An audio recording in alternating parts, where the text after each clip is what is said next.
भेज देगा सब दर कोई बात नहीं, यूट्यूब पे तो हम लाइव। देखो भैया, आपको ये चीज तो बता दी गई थी कि इस बोनट को इंजन कवर बोलते हैं, ठीक है ना।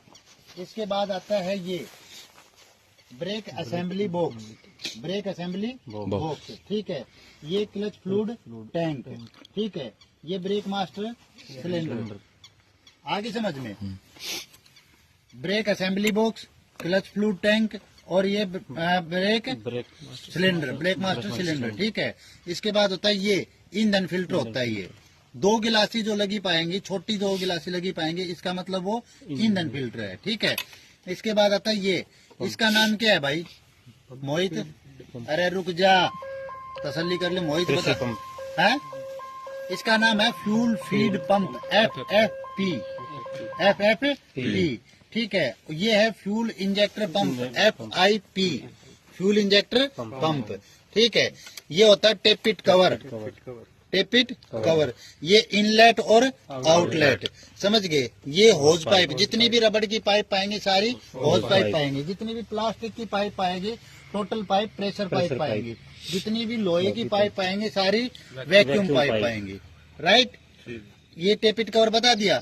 ये इंजन ऑयल कैप, ये इंजन ऑयल कैप, ये स्टार्टिंग रिले, ठीक है। इसके बाद होता है ये टाइमिंग चेन, ये टाइमिंग चेन है।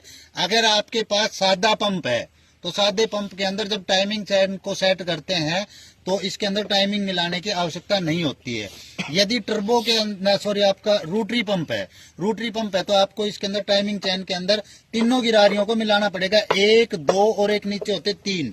ये तीनों गिरारों की टाइमिंग मिलानी पड़ती है। टाइमिंग जब तक नहीं मिलेगी, इनके नंबर नहीं मिलेंगे तो आपका इंजन स्टार्ट नहीं होगा, घर घर करती रहेगी गाड़ी, कोई फायदा नहीं होगा उसका।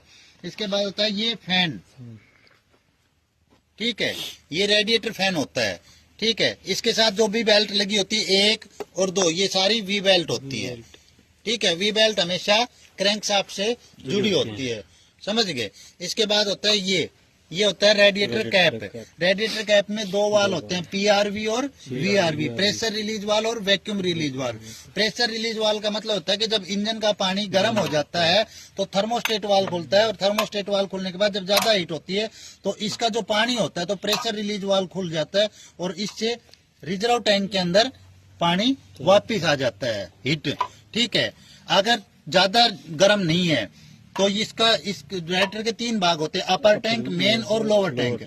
अपर टैंक में गर्म पानी स्टोरेज हो जाएगा। उसके बाद कोर और ट्यूब जो होती है रेडिएटर के बीच में, लंबी वो होती है धारी सी, ठीक है, वो होती है कोर्स और ट्यूब, और सांप की जैसी लकीर होती है वो होती है फिंच, ठीक है। कोर ट्यूब से पानी नीचे जाएगा, इधर से तो पंखा हवा देगा और बाहर की हवा लगेगी, दोनों के अंदर पानी ठंडा होता हुआ लोअर टैंक में चला जाएगा।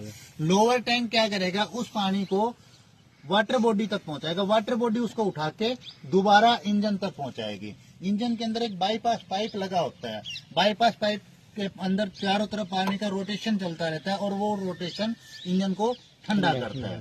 बड़ी गाड़ियों के अंदर 2 प्रकार के रेडिएटर लगे होते हैं, एक इंटरकूलर होता है और एक रेडिएटर होता है। इंटरकूलर हवा से ठंडा करता है और रेडिएटर पानी से इंजन को ठंडा करता है। आगे समझ में। इसके बाद आ जाओ जिगर भैया, ये देखो, सबसे पहले ये चीज ध्यान रहनी चाहिए, इस चीज का अगर किसी को नहीं पता है तो आप फेल हो। ये होता है डिपिस्टिक गेज। डिपिस्टिक गेज का मतलब होता है डिप माने गहराई, स्टिक माने छड़ी, और गेज का मतलब मापने का यंत्र, समझ गए। डिपिस्टिक गेज होता है। ये होता है थर्मोस्टेट वाल। थर्मोस्टेट वाल गाड़ी का कब खुलता है, ये 85 डिग्री सेल्सियस, 72 डिग्री से खुलना शुरू होता है और 85 डिग्री सेल्सियस तक जब इसका टेम्परेचर हो जाता है तो ये पूरा खुल जाता है। 72 डिग्री से खुलना शुरू हो जाता है ये, ठीक है। और जब इसका पूरा हीट हो जाता है, इंजन पूरा हीट गर्म हो जाता है तो 85 डिग्री सेल्सियस जब इसका हो जाता है तो इसका जो टोटल पानी है वो टोटल पानी अपर टैंक में आ जाता है। आगे समझ में। ये होता है पावर स्टीयरिंग मोटर, ये पावर स्टीयरिंग मोटर है।